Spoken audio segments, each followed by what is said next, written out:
Antes de iniciar esse vídeo, eu quero deixar bem claro para vocês que a intenção desse vídeo não é falar sobre se vai haver ou não uma guerra nuclear. O ponto é falar sobre o que aconteceria e talvez as reais possibilidades de sobreviver a um evento dessa magnitude. Coisa que vocês inscritos me pediram, então eu estou trazendo aqui para vocês nesse vídeo. Então, bora lá que eu acredito que vocês vão gostar. O que acontece durante um ataque nuclear? Se você for pego no marco zero de um ataque nuclear, não conte com a sobrevivência. Aliás, eu diria que se você estiver no núcleo de um ataque nuclear, você põe a sua cabeça entre as pernas e dá adeus à própria bunda, porque não tem como sobreviver a uma situação dessa. Uma bomba de hidrogênio de, vamos dizer assim, 1 megaton, por exemplo, que equivale a 1 milhão de toneladas de dinamite, faria uma enorme cratera no local da explosão. Cada estrutura em um raio de 3,5 quilômetros seria destruída. As temperaturas aumentariam drasticamente com a bomba nuclear. No centro, as temperaturas poderiam atingir até 270 milhões de graus Celsius, vaporizando tudo que estivesse em volta. Pessoas, num raio de 8 quilômetros de distância, seriam queimadas. Por isso que, se você estiver bem no local de uma explosão nuclear, a chance de sobrevivência é quase nula, apesar de, hipoteticamente, existir essa possibilidade, que é o que nós já vamos falar nesse vídeo. Para você entender a magnitude de uma explosão nuclear, eu vou mostrar um exemplo aqui para vocês. É um site que dá uma noção do real estrago que uma bomba nuclear poderia fazer. Inclusive, como eu falei para vocês, uma de 1 megaton, que nem seria, dentro da escala das bombas nucleares, a mais poderosa das bombas. Bem pelo contrário, seria mais fraca. A de Hiroshima foi 15 quilotons, quer dizer, menos que 1 megaton. Então, galera, para ilustrar para vocês o que eu quero falar nesse vídeo de hoje, esse site aqui, ele é o NukeMap. Isso aqui é um simulador, ele simula o resultado de uma explosão nuclear. Como vocês podem ver aqui, eu tenho um mapa, né? Eu tenho um mapa do mundo inteiro aqui, ó. E eu poderia selecionar qualquer localidade para ser o meu eventual alvo de teste. Como eu estou em Curitiba, então eu vou usar aqui o de Curitiba, ok? Tá aqui, para quem conhece Curitiba, tá aqui os bairros de Curitiba, Centro Cívico, Bom Retiro, Vista Alegre, Água Verde, tá todos os bairros aí, e a região metropolitana aqui em volta, Pinhais, Almirante Tamandaré, né, e outros municípios, Araucária, Fazenda Rio Grande, e assim por diante. Então aqui eu vou selecionar o meu alvo, já está aqui, ó, que é o pontinho vermelho que está aqui. Aqui do lado eu vou selecionar o local, já está selecionado. Eu posso até colocar aqui de novo Curitiba e Dair, mas ele já está aqui no local, pontuado, não preciso. E vou escolher o rendimento da ogiva, quer dizer, o tamanho dessa bomba, a potência dessa bomba.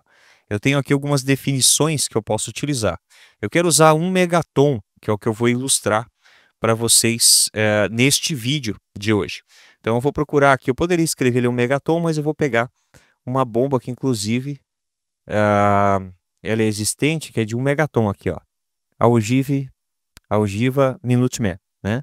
Que é de 1 megaton, a W59. Então vou escolher aqui a Minuteman. E aqui está explosão de ar ou superfície. Por que explosão de ar ou superfície? Porque muda, tá? Dá diferença. Se uma bomba nuclear explodir mais perto do solo ou mais no ar, né, mais longe do solo, ela tem diferença, dá muita diferença no resultado dos efeitos dessa bomba, e eu vou falar disso, inclusive, para vocês nesse vídeo.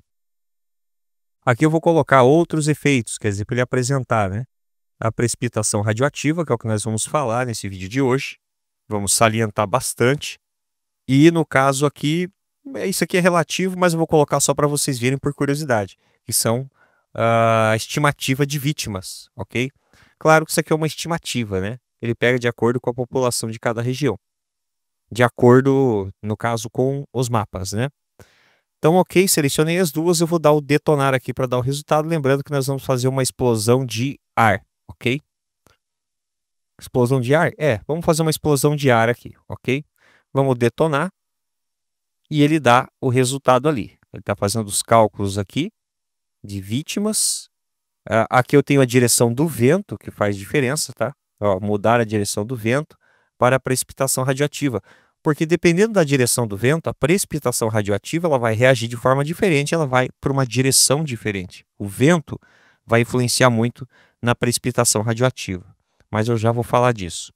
Então aqui, ó, ele mostra para a gente o efeito dessa bomba. Aqui ele tem mortes estimadas, 523.400 pessoas, ferimentos estimados, né, 1.054.220. É só uma estimativa, mas acreditem, não seria um efeito muito menor do que isso, talvez não muito maior. E aqui ele explica sobre a questão dos raios de distância, ó. Tá vendo que ele marcou vários raios aqui para a gente entender, ok? O primeiro raio que está aqui, ó, ele está piscando aí na tela para vocês, em volta branco, o amarelinho, tá? É um raio de 3,5 km, ok? 3,5 km de raio. E no caso aqui ele está dando o tamanho máximo da bola de fogo nuclear. A relevância para danos no solo depende da altura da detonação, foi como eu mencionei para vocês aí. Se tocar no solo, a quantidade de precipitação radioativa é significativamente aumentada. Então, se uma bomba ela for detonada mais próxima do solo, a gente vai ter uma precipitação radioativa maior. Qualquer coisa dentro da bola de fogo é efetivamente vaporizada, que é o que eu falei para vocês no início do vídeo. A sobrevivência aí é praticamente impossível, ok? A altura mínima da explosão para a precipitação é insignificante, é 0,87 km, para não haver precipitação, tá? Muito pouca precipitação. Nós fizemos uma explosão de ar, né? Nós fizemos explosão de ar e não de superfície. Então aqui no caso a precipitação não vai ser muito grande. Se eu trocar aqui e fizer uma, vamos fazer uma de superfície, que a precipitação é maior, vou dar um detonar aqui, ó, ele já mudou, tá? Então pode ver que aqui ele já está considerando a precipitação e é até interessante a gente olhar por esse escopo aqui. Então aqui, ó, já o número de mortes estimadas 308.160, ferimentos estimados 629.000. Ah, mas diminuiu. Sim, porque a explosão mais perto do solo, ela vai ter esse efeito, tá? Ela vai ter uma precipitação radioativa maior, em compensação os danos, né, não muda muito, mas faria estragos da mesma forma, mas eles parecem um pouco menores, pode ver que diminuiu aqui a quantidade de mortes estimadas. Mas vamos desconsiderar esse fator aqui, que o que nos interessa aqui é a precipitação radioativa. Então aqui, mesma coisa, ó. O raio da bola de fogo, ó, 1,4 km de raio da bola de fogo, né? Ou seja, 6,17 km quadrados, ok? Da bola de fogo, para 1 megaton, que é a potência da ogiva que nós colocamos, ok? Mesma forma, tudo que tivesse dentro desse 6,17 km quadrados aqui, né, ou desse raio de 1,4 km, lembrando que é o raio, né? Então quer dizer, do ponto central é o raio, você pode duplicar isso. O diâmetro total dessa explosão, considerando essa esfera aí, dá 2,8 km. Então aí seria a bola de fogo, tudo que tivesse aqui seria pulverizado, tá? Aí nós temos aqui o raio vermelho em volta, que indica o raio de dano de explosão pesada, ok? Então ele tem 2,18 km, ok? Ou 14,9 km quadrados, ok? Como sob pressão de 20 psi, edifícios de concreto pesadamente construídos são severamente danificados ou demolidos. Fatalidades se aproximam de 100%, quer dizer, quase impossível sobreviver mesmo dentro dessa área fora da bola de fogo aí, ok? Frequentemente usado como referência para danos pesados em cidades. Então aqui nesse raio vermelho também a sobrevivência é praticamente impossível. Aí nós temos aqui o verde, tá piscando ali que vem logo depois. Deixa eu ampliar um pouquinho aqui para você ter uma visão melhor. Então nós temos o verde aqui. Radiação de 500 rem. Nós vamos falar disso aqui no canal também, dos níveis de radiação e como eles são representados. Então nesse vídeo nós vamos explicar, falar um pouquinho sobre.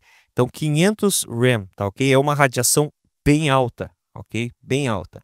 Ali um raio de 2,5 quilômetros, né? E uma área de 19,7 quilômetros quadrados. Dose de radiação ionizante de 500 rem, provavelmente fatal, ok? Em cerca de um mês. Quer dizer, as pessoas que estivessem dentro da área, que conseguissem sobreviver, só que porém expostas a esse nível de radiação, provável mortalidade aí em até um mês. 15% dos sobreviventes acabarão morrendo de câncer como resultado da exposição. Quer dizer, outras pessoas acabariam ficando talvez doentes no futuro por causa dessa exposição de radiação aí, dentro dessa área verde. Tá? Notem as distâncias, 19,7 km². Então, assim, eu coloquei uma potência de ogiva bem pequena, tá? Relativamente pequena, mas que já faria um estrago enorme, ok? Então, aqui, esse cinza aqui maior é o raio de dano de explosão moderado, 5 PSI. PSI é pressão, tá, gente? 4,58 km, 65,8 km². É uma área bem grande. Com sobrepressão de 5 PSI, a maioria dos edifícios residenciais desaba, ok? Então, apesar de se não pegasse danos da bomba, vai haver desabamentos, porque existe um grande deslocamento de ar, ok? Os ferimentos são universais, quer dizer, vários tipos de ferimento, desde ferimentos relativos à bomba, como desmoronamentos e assim por diante. As fatalidades são generalizadas. As chances de um incêndio começar em danos comerciais e residenciais são altas, e edifícios são danificados, correm alto risco de espalhar o fogo, frequentemente usado como referência para danos moderados em cidades. E aqui nós temos o raio maior, que é a radiação, o raio de radiação térmica, né? Queimaduras de terceiro grau. Tá? Para você que não sabe, uma queimadura de terceiro grau é uma queimadura bem grave e ela pode facilmente levar a óbito. Tá? Então, com um raio aí de 10,7 km e com uma área de 359 km². Queimaduras de terceiro grau se estendem por todas as camadas da pele e geralmente são indolores, porque destroem os nervos da dor. Entendo que essa é uma queimadura profunda, tá? Que chega a afetar os órgãos do corpo. Elas podem causar cicatrizes graves ou incapacidade e podem exigir amputação. A probabilidade de 100% para queimaduras de terceiro grau com esse rendimento é de 11,3. Ou seja, dentro dessa área, pode ver que a explosão foi aqui no meio, mas dentro dessa área amarela aqui, tá? Dentro da área amarela, a probabilidade de queimaduras de terceiro grau, como diz aqui, ela é muito alta. E provavelmente pessoas acabariam ou ficando muito feridas ou indo a óbito por causa dessa radiação térmica, tá? Pessoas sofreriam queimaduras graves. E o raio cinza, que é o raio aqui maior, é o raio de dano de explosão leve, quer dizer, o mais longe da explosão, com um raio de 11,8 km, uma área de 435 km². Ok? Então é uma área bem grande. Em cerca de 1 PSI, quer dizer, uma pressão menor, ok? Pode-se esperar que janelas de vidro quebrem, isso pode causar muitos ferimentos, e uma população ao redor que chega até uma janela após ver o clarão de uma explosão nuclear, que viaja mais rápido do que a onda de pressão. Quer dizer, então o clarão chegaria primeiro e depois que as pessoas sentiriam a pressão da explosão.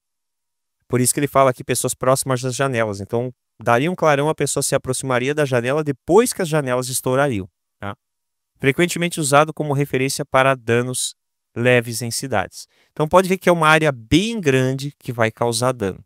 Aqui no nosso mapa, eu estou mostrando aqui Curitiba, tá? Eu usei como alvo. Pode ver que Curitiba, para quem conhece, praticamente Curitiba inteira foi basicamente destruída com essa bomba, tá? Essa bomba de 1 megaton destruiu a capital do Paraná inteira praticamente, ok?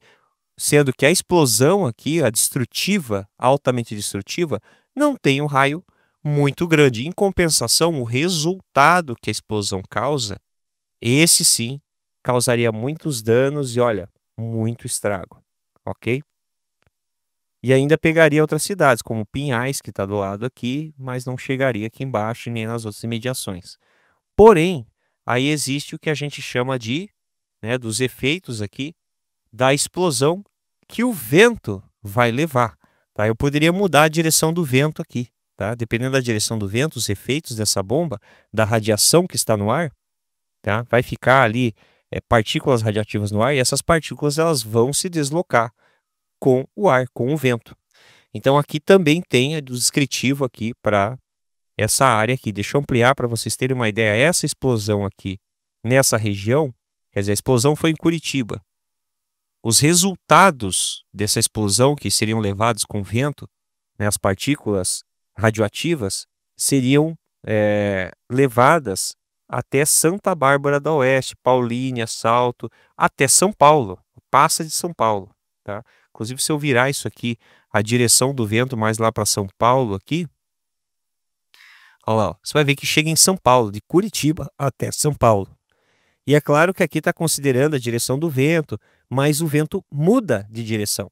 Então isso aqui poderia estar mais espalhado ainda do que está aqui. E o que são essas áreas, tá?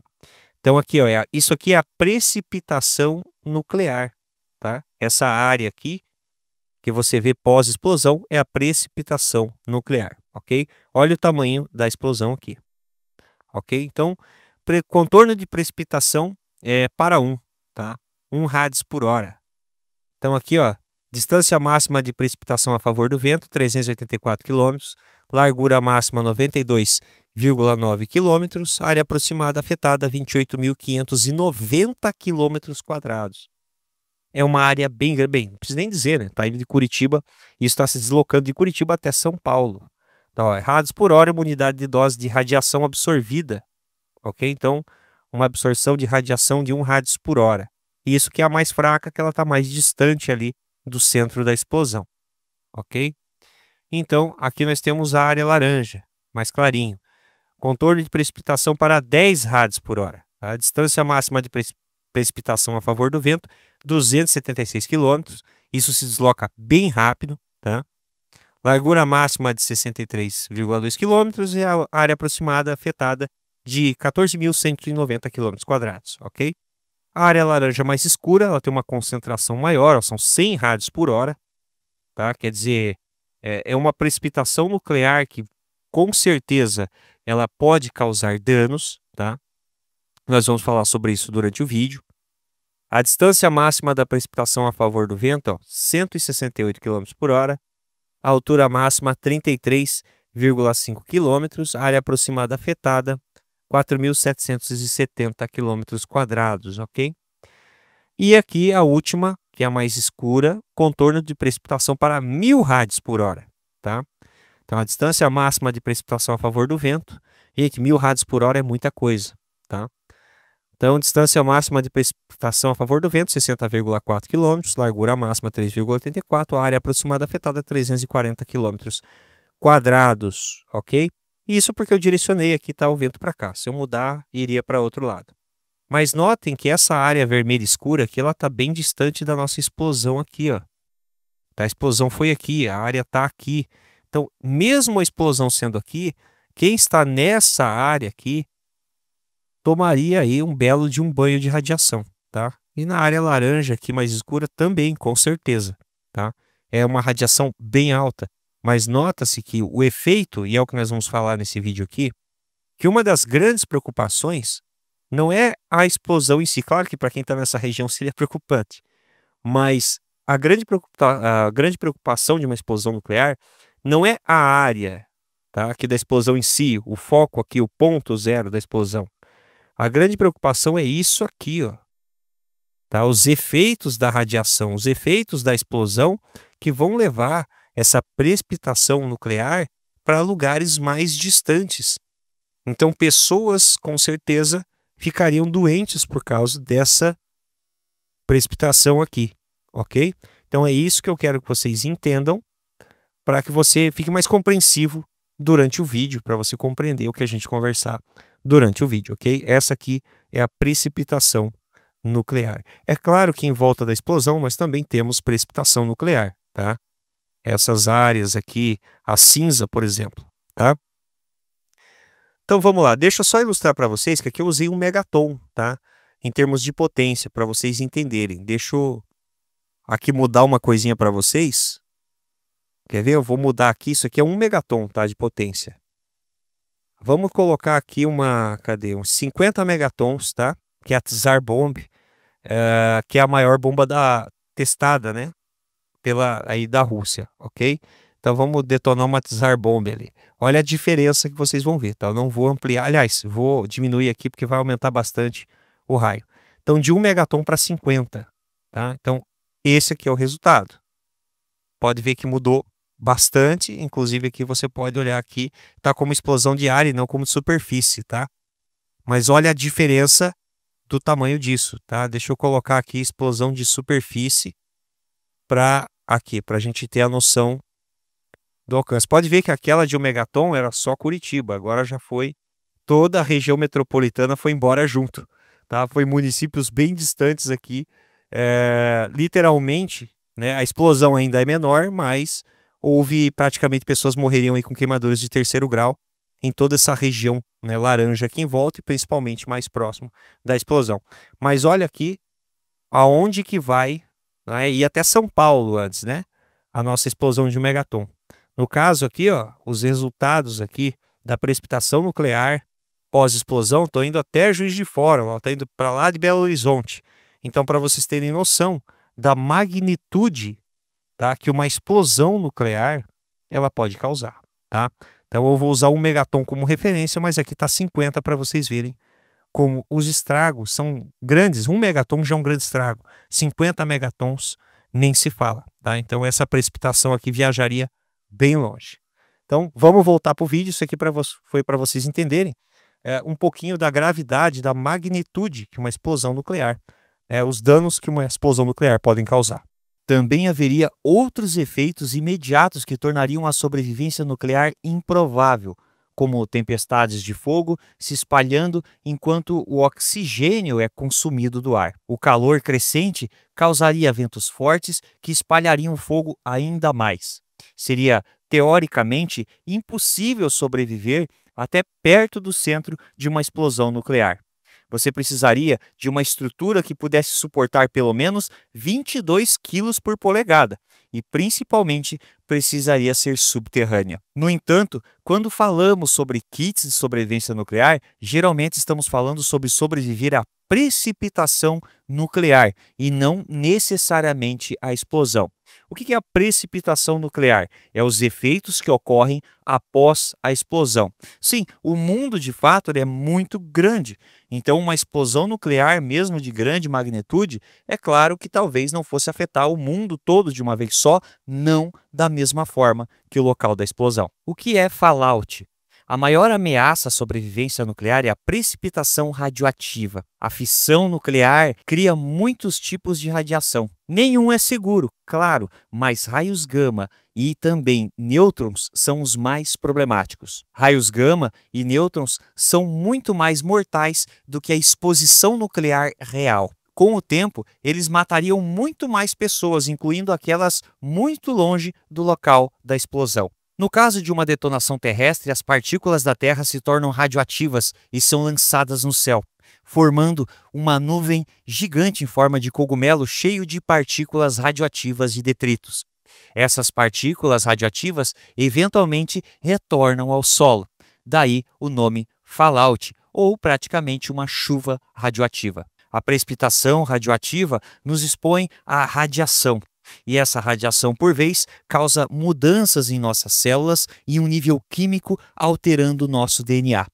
E isso pode levar a problemas como câncer, deficiências congênitas em crianças, infertilidade, náusea e vômito, diarreia, catarata, perda de cabelo, perda de células sanguíneas. E isso só para citar alguns dos efeitos. A exposição à radiação é medida em REMS ou REMS. Em média, as pessoas são expostas a pelo menos 0,62 rem de radiação por ano. Quando você começa a se expor a quantidades de mais de 100 rem de radiação, riscos à saúde são observados. Níveis de 200 a 400 rems significam doença e provável mortalidade. 600 rems, a morte é provável por hemorragia interna dentro de 2 a 12 semanas. E estudos apontam que a exposição a mais de 8.000 rems causariam morte imediata. Porém, um fallout não significa exatamente morte. Um dos maiores mitos sobre a precipitação nuclear é que ela destruiria a Terra e todos os que vivem nela. Como eu falei, a Terra é bem grande e haveria necessidade de muitas explosões nucleares, inclusive de grande magnitude, para que fosse possível realmente acabar com o planeta inteiro e a vida nele. Como eu falei, o problema são os efeitos que ocorrem pós-explosão. Embora o contato imediato com grandes quantidades de precipitação radioativa possa sinalizar morte, você precisa lembrar que as partículas nucleares se degradam bem rapidamente. Claro, ainda haveria um risco maior de câncer e deficiências congênitas em áreas próximas ao local da explosão, mas esse risco diminuiria rapidamente com o tempo. Basta a gente olhar para Hiroshima, que teve uma explosão nuclear. Os riscos de câncer entre 1958 e 1987 não eram muito maiores do que áreas do Japão que não foram atingidas pela explosão. Por que eu estou trazendo todas essas informações para você? Para trazer o seguinte ponto importante: a precipitação radioativa é mais perigosa imediatamente após uma explosão nuclear. Então, as chances de sobreviver a essa precipitação seria não tentando fugir, claro, caso você esteja abrigado no lugar adequado, protegendo-se para evitar a exposição, já que a radiação é muito maior, isso, claro, se você estivesse dentro do raio dessa bomba, né? É óbvio que você estivesse ali exposto dentro do raio de alcance da radiação dessa bomba que nós estamos aqui imaginando. Com certeza, muitos de vocês, preparadores que acompanham o canal Área Z, devem estar lembrando de detalhes como comprimidos de iodeto de potássio, que podem proteger de precipitações nucleares. Para você que não sabe, o iodeto de potássio ele é um sal e, quando tomado, ele inunda a tireoide e impede que a glândula tireoide absorva iodo radioativo. Assim, os comprimidos de iodeto de potássio protegerão você de ter câncer de tireoide e outras doenças relativas à tireoide, devido à precipitação radioativa. Só que tem um detalhe importante: o iodeto de potássio não é uma pílula mágica contra os efeitos da precipitação radioativa.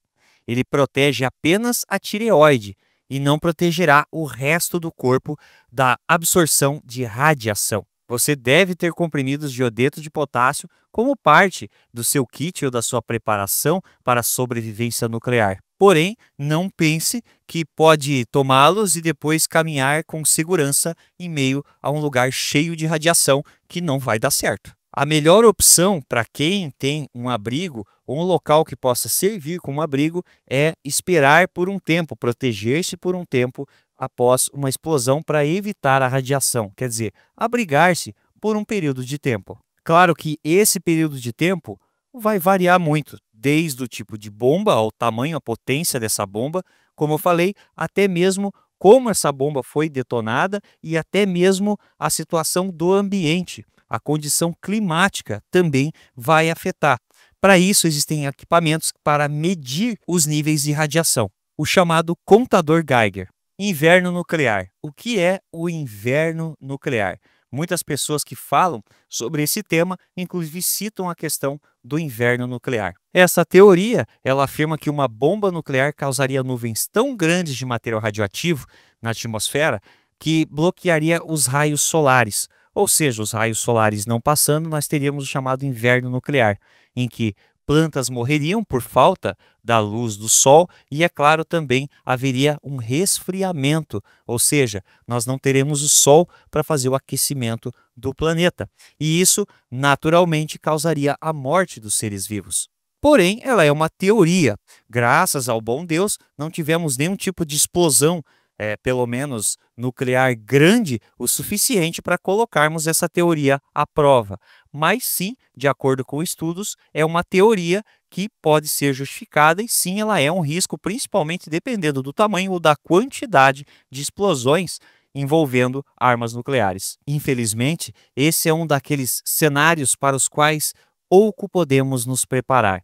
E sim, a realidade da preparação e da sobrevivência é que nós não necessariamente estamos convencidos de que podemos nos proteger de tudo, inclusive de grandes eventos catastróficos.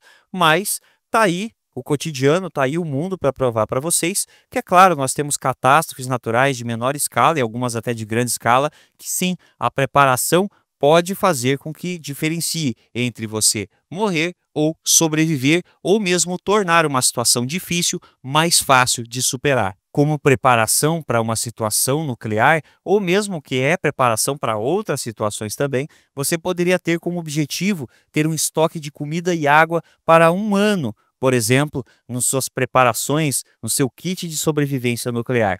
No entanto, você também teria que desenvolver um plano abrangente para proteger esse estoque. É claro, se você pudesse ter um bunker subterrâneo seguro com espaço suficiente para fazer esse armazenamento, ok, esse seria o cenário ideal. Mas a grande realidade é que quem de nós podemos ter algo dessa magnitude, uma preparação dessa magnitude? Isso é uma coisa que custa muito dinheiro. Sim, seria talvez ali uma coisa eficiente numa questão de preparação nuclear, mas a verdade é que custa muito caro para ser feito. Quer dizer, se você quiser fazer uma preparação dessa magnitude, você vai desembolsar alguma graninha. Do contrário, a gente tenta fazer o máximo possível para garantir algum tipo de segurança. Explosões nucleares e o risco de PEN. O pulso eletromagnético, ou PEN, como é chamado, é uma parte do risco nuclear que geralmente é ignorada. Quando bombas nucleares são detonadas, os elétrons começam a se mover incrivelmente rápido. Isso cria um campo magnético curto, mas poderoso o suficiente para fazer um bom estrago.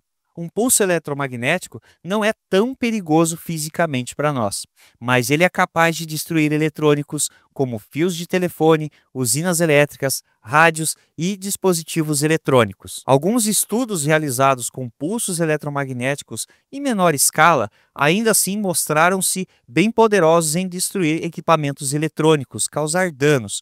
É claro que não é uma questão que vai tudo ser danificado por um pulso eletromagnético, mas a chance de criar vários danos em várias estruturas importantes é muito alto, e há pequenos aparelhos também, principalmente considerando que hoje muitas coisas são eletrônicas, então os carros estão cada vez mais equipados e cheios de dispositivos elétricos que inclusive que um fiozinho estragado já faz com que o veículo não funcione mais, ao contrário, por exemplo, de veículos antigos que tinham muito menos fiação e era muito mais relacionado à questão mecânica em vez de elétrica. O pulso eletromagnético que está relacionado a questões nucleares, ele é tão forte que os testes nucleares do Starfish Prime causaram interrupções elétricas a mais de 1.450 quilômetros de distância.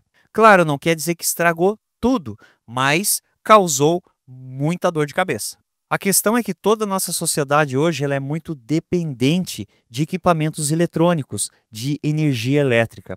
Então, mesmo que não destruísse tudo, só o fator de causar grandes danos à estrutura elétrica e alguns dispositivos, ou uma grande quantidade de dispositivos, já causaria um caos bem grande. Problemas suficientes para você não conseguir utilizar o seu celular, já que torres de telefonia poderiam ser danificadas, ou mesmo até não conseguir usar um rádio de emergência, caso esse seja afetado por um pulso eletromagnético. E é claro, com certeza ficar sem internet, que aí eu sei que muita gente ia ficar louca. Mas falando sério, hospitais inclusive usam muitos equipamentos eletrônicos e elétricos para manter vidas. E a ausência desses equipamentos causaria um grande estrago. Mas aí você se pergunta, tá, mas e como é que eu posso escapar ou proteger os meus equipamentos de um pulso eletromagnético? Aí existe uma coisa chamada gaiolas de Faraday, que servem para proteger de pulsos eletromagnéticos e inclusive podem proteger pequenos aparelhos. Inclusive algumas estruturas podem servir como tal. A questão é que esse tipo de informação eu vou deixar para um próximo vídeo. Então, se você ainda não se inscreveu no canal Área Z, inscreva-se, porque o projeto Neo Sobrevivência é para trazer essas informações e muito mais para vocês. Voltando para se proteger de uma precipitação radioativa, como eu falei para vocês, se você tem como ou mesmo não tem escolha, a melhor opção seria não fugir no primeiro momento, seria abrigar-se e proteger-se para evitar a radiação. É claro que eu não estou falando do local marco zero da explosão, que, como eu já mencionei, seria praticamente impossível sobreviver. Teoricamente, se você estivesse em algum lugar subterrâneo, por exemplo, com uma boa camada de proteção, você talvez conseguisse esse feito. Embora exista o fator que não fugir vai muito contra o nosso instinto de sobrevivência, a quantidade de precipitação no ar é muito maior logo após uma detonação nuclear. E se você fugisse imediatamente, com certeza você teria uma grande exposição a níveis altíssimos de radiação. A FEMA, que é um departamento de segurança interna dos Estados Unidos, sim, eu estou citando a FEMA porque em termos desses tipos de catástrofe, a maioria das informações vem de fora. No Brasil é pouco explorado ou pouco difundido essa questão de acidentes nucleares, principalmente com bombas. Já nos Estados Unidos isso é bem difundido. Eles recomendam ir mais abaixo do solo possível, ou para o centro de um edifício alto. O objetivo é colocar o máximo de material, concreto, tijolo, solo, entre você e o material radioativo. Todo esse material de concreto, tijolo, solo é para servir como um filtro protegendo você. Isso vai evitar que as partículas radioativas cheguem a você diretamente. Vai funcionar como um filtro, evitando ou reduzindo a quantidade de partículas.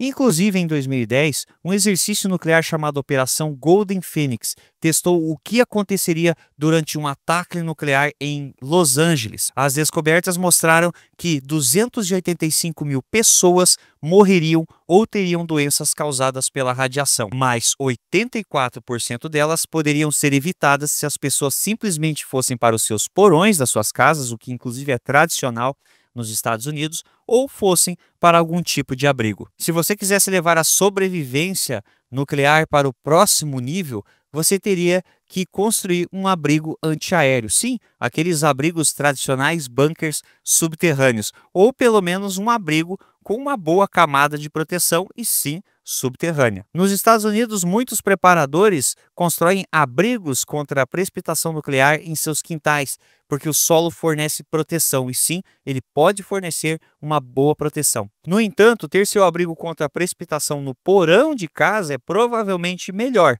porque você não teria que correr para fora e se expor à precipitação nuclear para acessá-lo. Inclusive, alguns preparadores americanos constroem os seus bunkers literalmente embaixo das suas casas, como se fosse um porão, para evitar que ela tenha que se expor a qualquer tipo de risco caso ela precise correr para esse bunker se abrigar para salvar a vida. Se você estiver considerando um abrigo nuclear, o que eu acho meio difícil, que como eu falei é uma coisa que custa relativamente caro para começar, né, a conversa, fora que não é tão fácil assim a engenharia para você fabricar algo do tipo, pelo menos algo realmente funcional.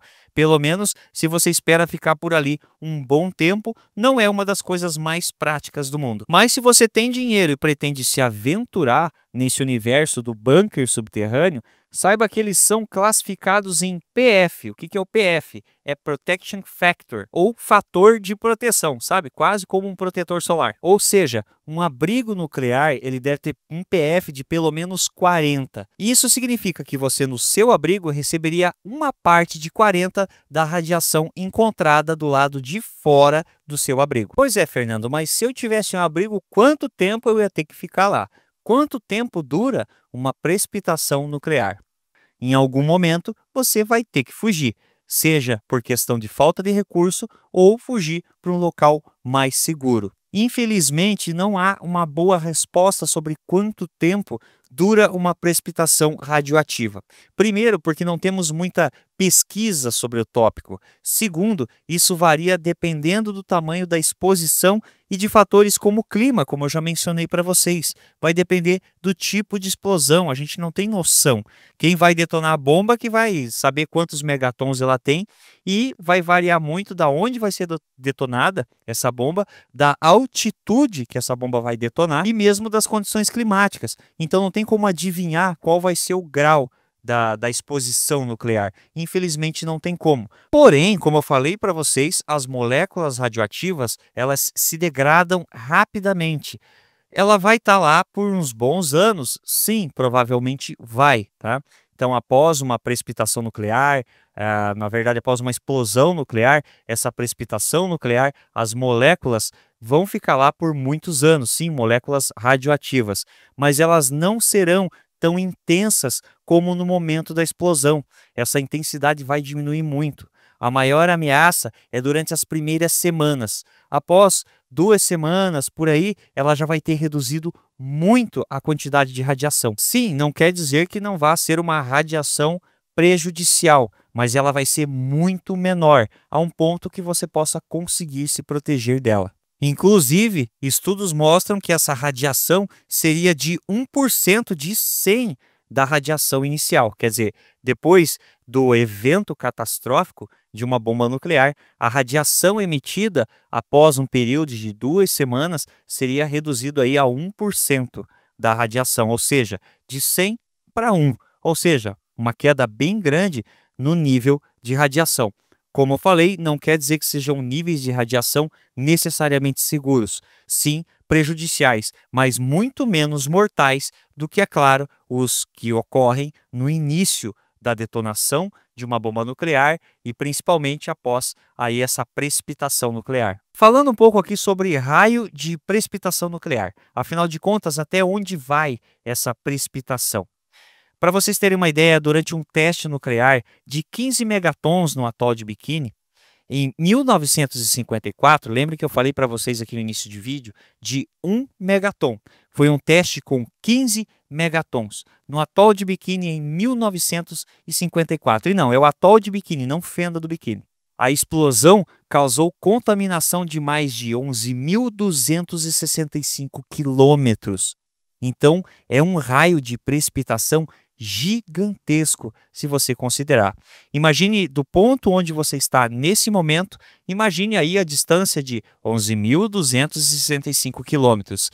É muito grande, tá? E isso falando em um teste com 15 megatons. Então, o que nós podemos tirar por base são os testes realizados e, é claro, as teorias que são levantadas pela ciência. Mais um motivo que leva as pessoas para a preparação, para preparar-se para catástrofes e para ocorrências que coloquem a vida sob ameaça. E dentro dessa preparação existe a questão dos equipamentos, que envolvem a preparação para que você tenha recursos caso algo dê errado. Então, muitas vezes, quando nós falamos de situação nuclear, pode parecer um exagero quando você vê aqueles trajes especiais contra a radiação, mas a verdade é que caminhar em uma área de radiação é muito perigoso. Então, não é tão exagero assim, visto a gravidade de que um acidente nuclear, um acidente, modo de dizer, né, do que uma catástrofe nuclear possa trazer de risco para as pessoas. Inclusive, esses trajes seriam para sair de um eventual abrigo, por exemplo,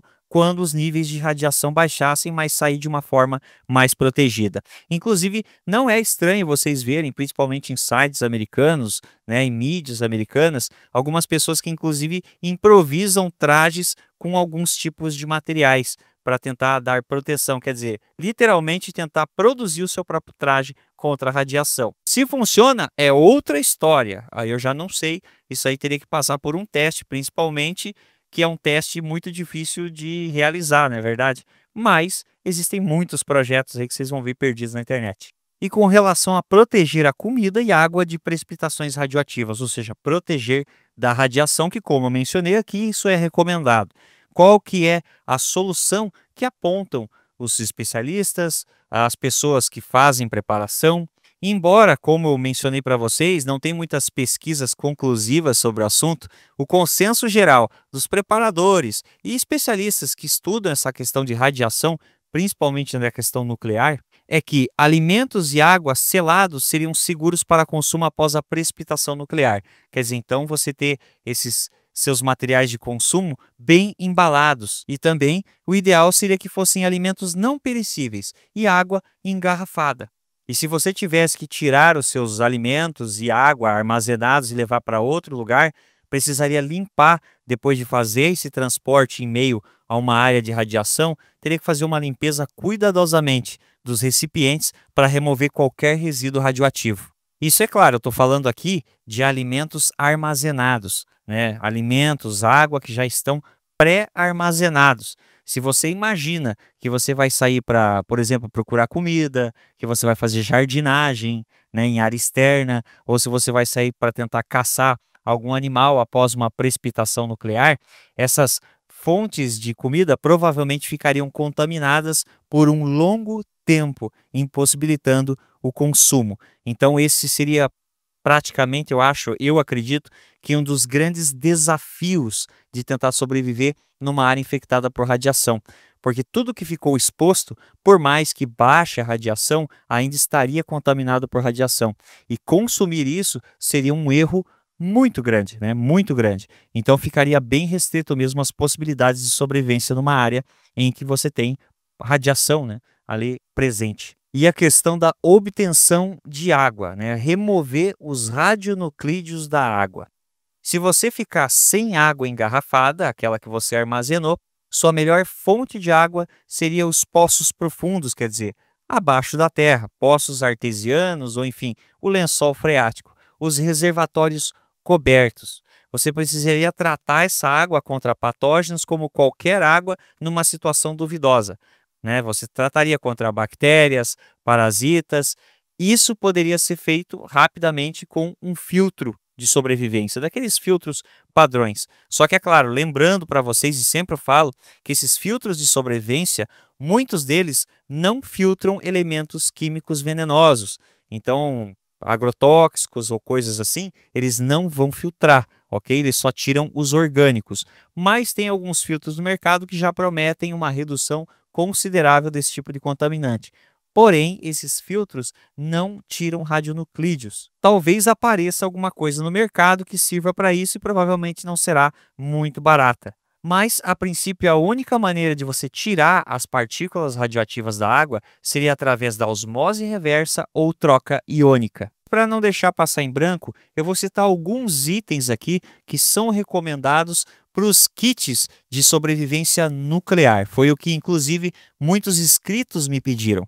Então, lembrando que toda a lista ela é só uma especulação de possibilidades e não uma recomendação fixa que tem que ser aquilo. Então, é só uma especulação do que seria interessante para a eventual situação. E nessa lista entra água engarrafada, alimentos não perecíveis, um abrigo designado, quer dizer, um abrigo específico para essa proteção nuclear, ter um rádio de emergência para comunicação e para ouvir as notícias, se possível, ter praticamente ali um kit blackout, porque na verdade a possibilidade de você ficar sem eletricidade é garantida, e se você tiver algum equipamento que te ajude nesse sentido, aí são lanternas, baterias, e você conseguir proteger esses equipamentos, eles seriam de grande utilidade. Uma forma de aquecimento em caso de emergência, isso para locais frios, um banheiro de emergência, já que muitos abrigos não têm um banheiro específico. Então tem até inclusive um vídeo antigo aqui no canal que eu ensinei para vocês, falei para vocês